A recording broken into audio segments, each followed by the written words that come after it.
Okay, let me get my coffee real quick. Just before any video, I like to grab my coffee. That is good stuff. Anyway, I got in the mail today my Chromebook 2 from Toshiba, if I'm correct. I actually forget the manufacturer. I'm pretty sure it's Toshiba. We'll see here in a second. But I got in the mail. I got it in this huge package. Won't even fit in the frame of my cell phone's camera. So I'm not really quite sure why the package is this big. I mean, it just should have come with a charger. Unless this was the only box the seller had, of course. That's probably the case. Anyway, let's open it up, see what the build quality is and stuff, and then hopefully I can get some kind of screen capture going to show you guys what's going on, you know, on the computer. But this is just the unboxing. Remember, this was a $100 laptop, so that's pretty cool. Wow, this is taped really well. Oh! Okay. I'll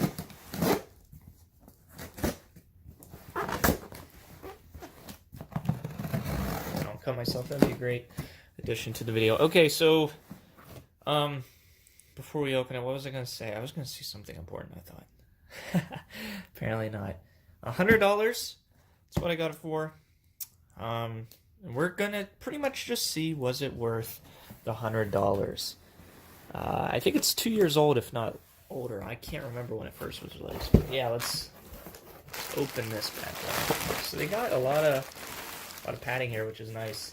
Here it is. Here's the Chromebook. You can tell it's a Chromebook because it has Chrome at the top here. I actually like that. I think that's really sweet. And it comes with power cable.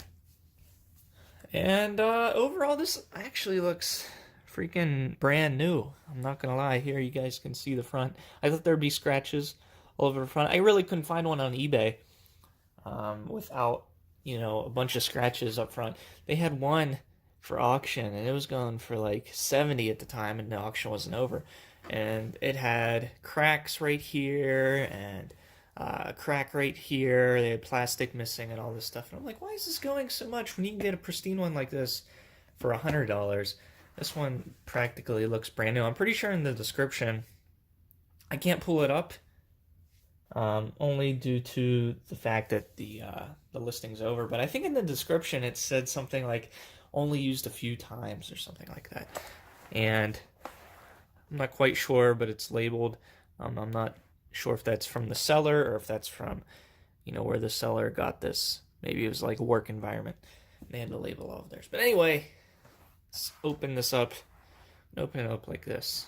Oh, might help if I get the right end.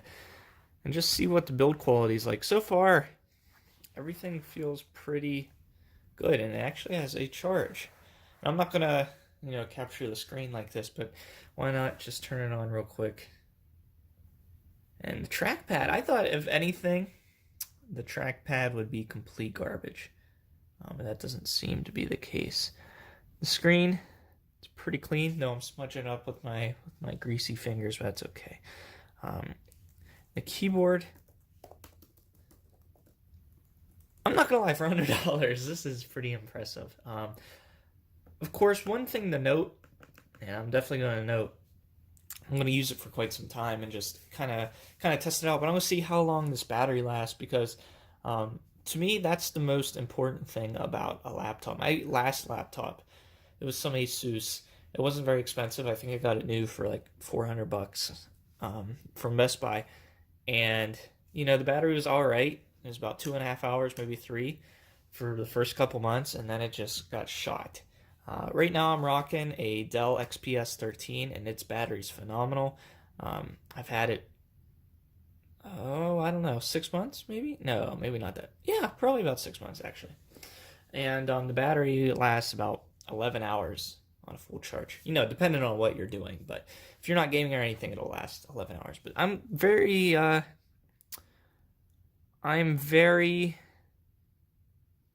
curious to see how long this battery lasts. So far, first impressions, the trackpad's actually, like I said before, a lot better than I expected.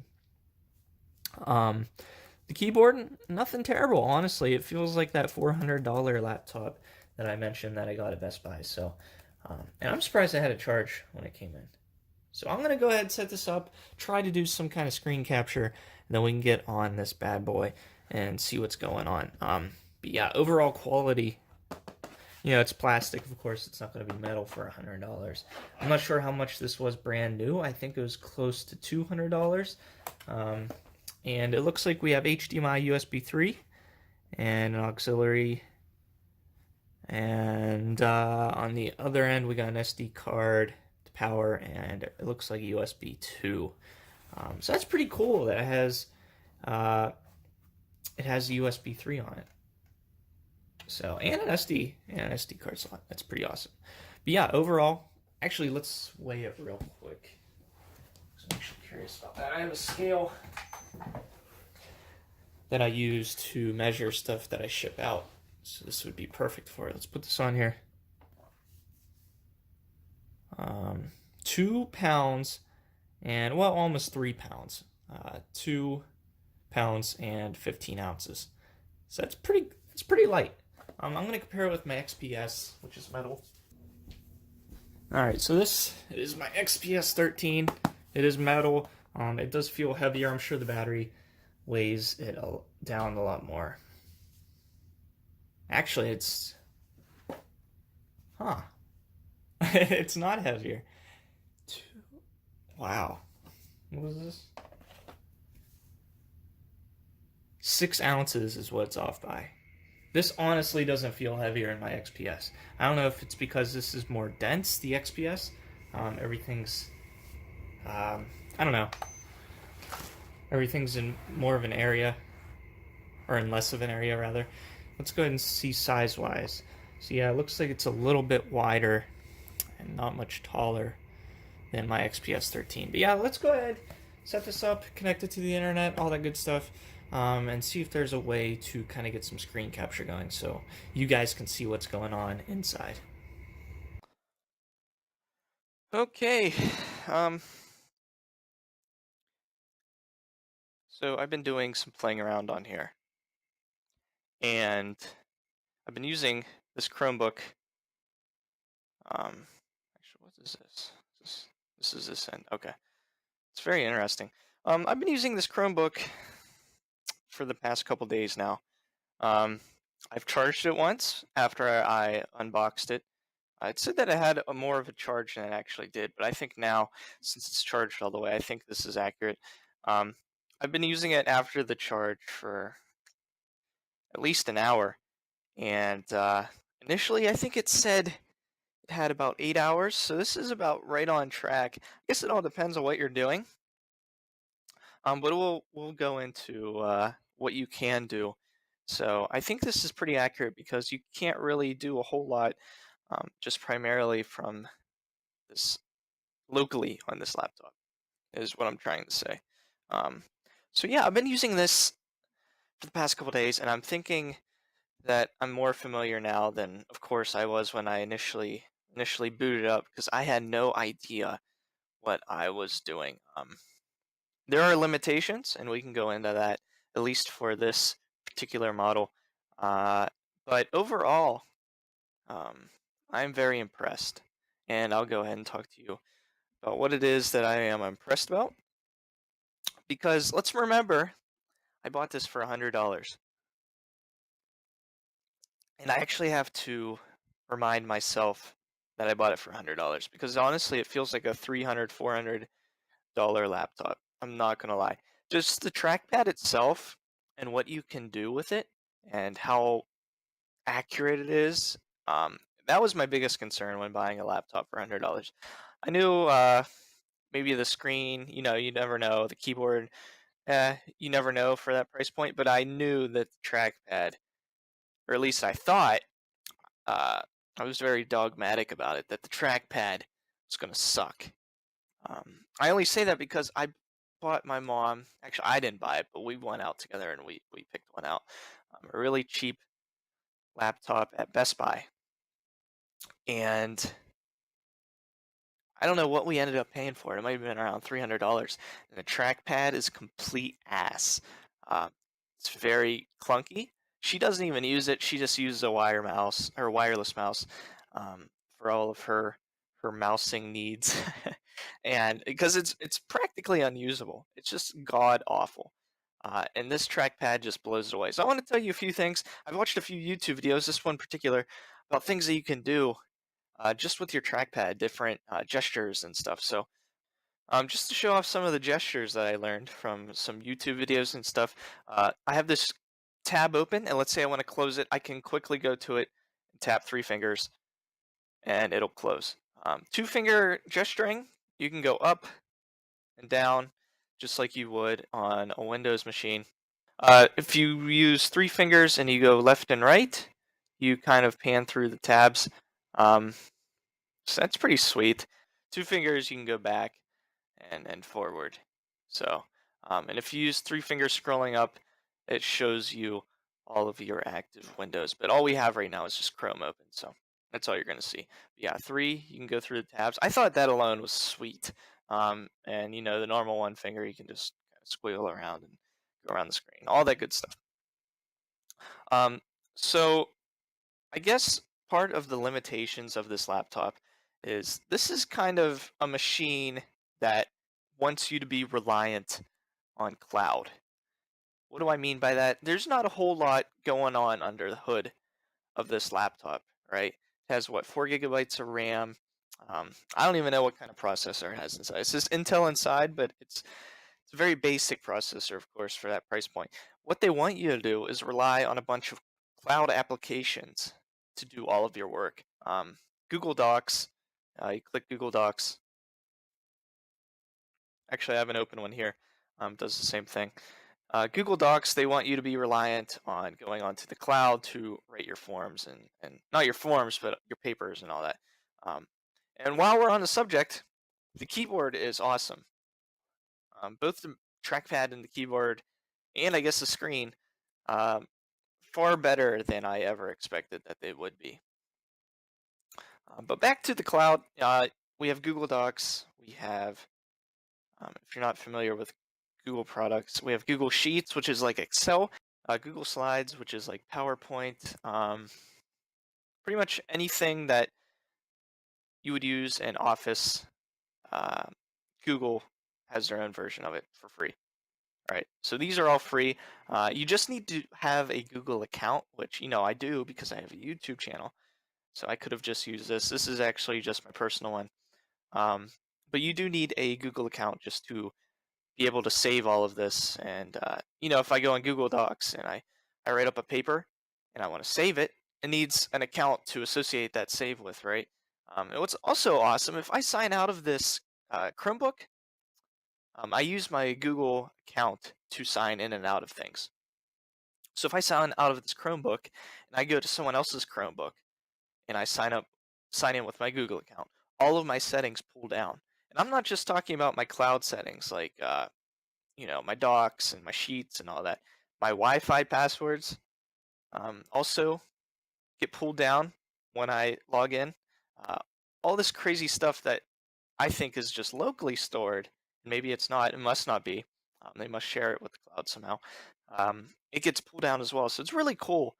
All of the different things that you learn just about the Chromebook in just a short amount of time. So let's say, at least in my instance, I wanted to do some programming.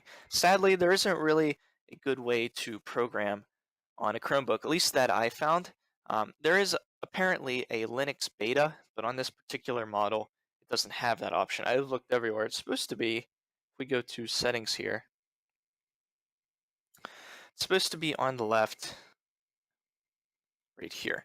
It should say like Linux and beta, but I do not have that option. But I did watch a video where they talk about you can actually borrow or rent a cloud virtual machine desktop. So I can do some programming on that. And I was looking at plans, at least here on Paperspace, and I can pay, how much was it? $8 a month. So I can access a Linux desktop from the cloud, and I can do all my programming on that through this Chromebook. I hope that wasn't too confusing, but pretty much I'm accessing another computer with this Chromebook. This Chromebook's just the middleman, getting me to that more powerful computer, and I'm able to do all my programming on that. So I thought that was pretty cool.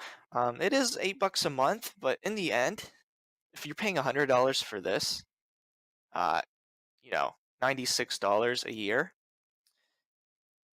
So that's not too shabby, I think. If you're paying $96 a year from a $100 laptop, I think that's a pretty good deal.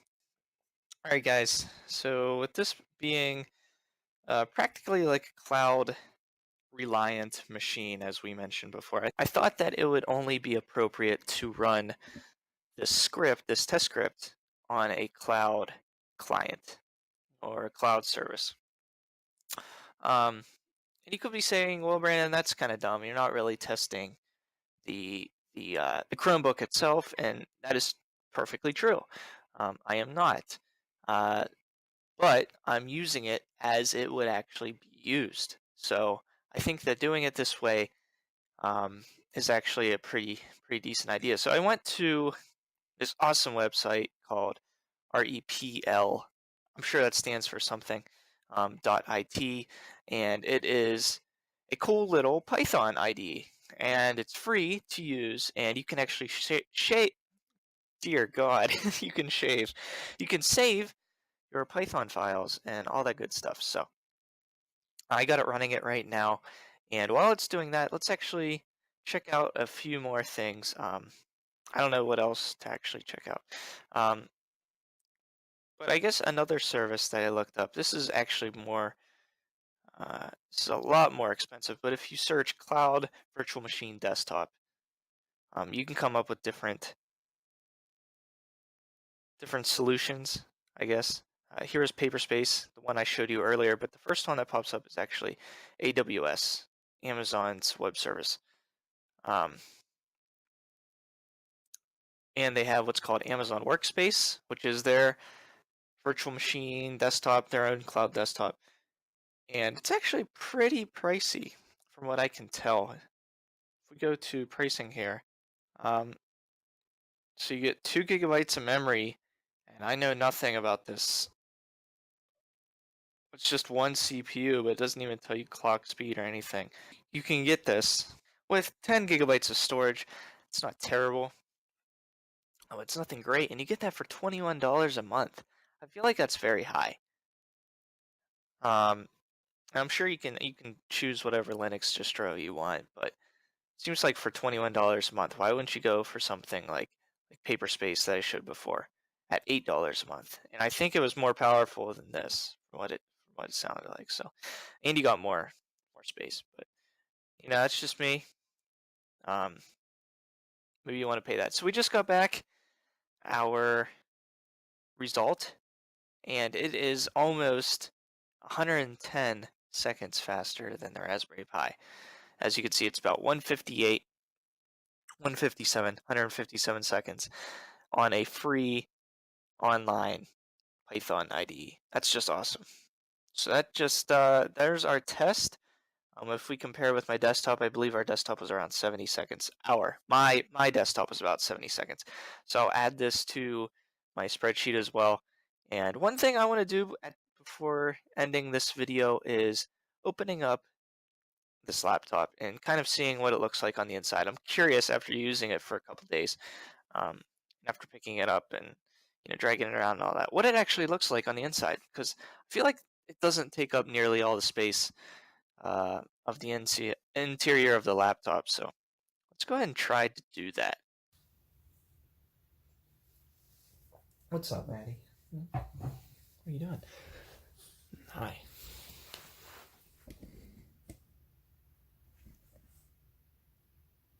All right, so let's go ahead and open this up. Like I said before, I'm curious how much space the hardware actually takes up of this laptop.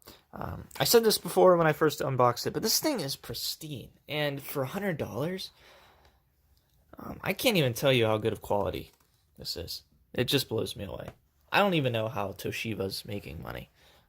I'm not certain if they're getting some pay from Google just to push out their product or what, but that's pretty cool. So let's go ahead and open this up. I'm gonna speed this up probably.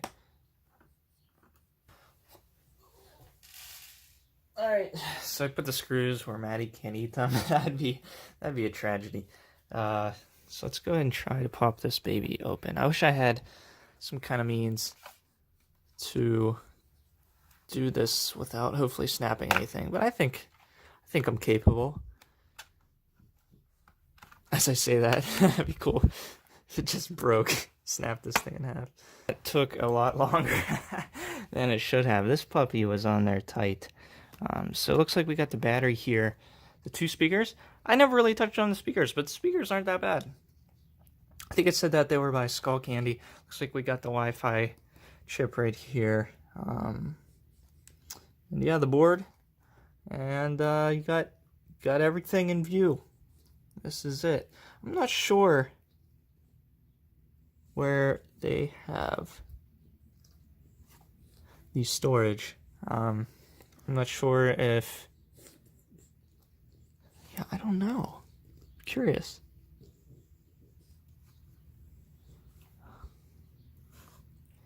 I feel like it might be under some stuff. I honestly don't know.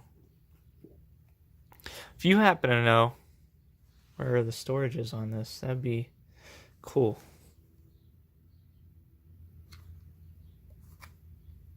Yeah, but if you're curious, that's the inside of this Chromebook. I just want to check it out. It does look like there is some unused space, but this battery's actually a lot bigger than I thought it was going to be too. But yeah, this concludes our look at the Chromebook, and I would definitely say it is worth $100 for sure if you're in the market for a laptop. We looked at the Raspberry Pi, and I said you might want to wait if you're considering to buy a cheap computer, because this might be a good contender, and this is definitely a way better contender than the Raspberry Pi. Just take my word for it. Out of the two, this one's the one you want to go with if you're just looking for an everyday computer. Yeah, enough said. Anyway, thanks for watching, guys. I'll see you with the next computer. I don't know what the next computer is going to be. I'd like to get a cheaper gaming computer somehow. I'll start looking on Facebook Marketplace. I'll put this one up for sale. We'll just keep kind of flipping and maybe not flipping for profit. Hopefully just breaking even at least. And just keep trying to buy different things. But, of course, I'm not going to be able to find a gaming computer for $100. But, yeah, I'll keep an eye open. And I'll be on the lookout. But anyway, I'll see you guys in the next video. Hope you're enjoying the series. I'm enjoying making these and trying out these different computers. And I'll see you in the next one.